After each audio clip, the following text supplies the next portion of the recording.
Pernah tak korang pindah keluar dari satu tempat untuk escape dari satu masalah?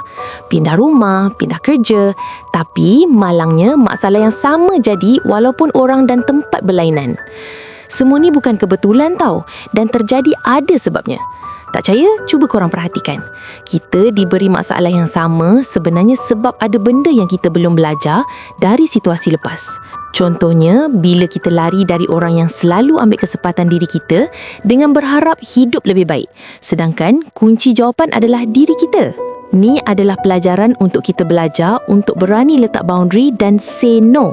Selagi kita tidak ambil pengajaran, selagi tu kita akan stuck dekat situasi yang sama, tapi orang dan tempat yang berbeza. Kebanyakan situasi ni mengajar kita untuk sayangi dan respect diri kita, lebih tegas dan berpada-pada nak buat baik. Bila baik tak bertempat, orang akan mudah ambil kesempatan. Chapter pembelajaran ni takkan habis selagi kita sendiri tak ubah diri kita dulu. Setuju tak? Korang rasa ni membantu tak pertanyaan korang selama ni? Korang suka video macam ni? Boleh klik subscribe dan like untuk banyak video yang lebih menarik lagi.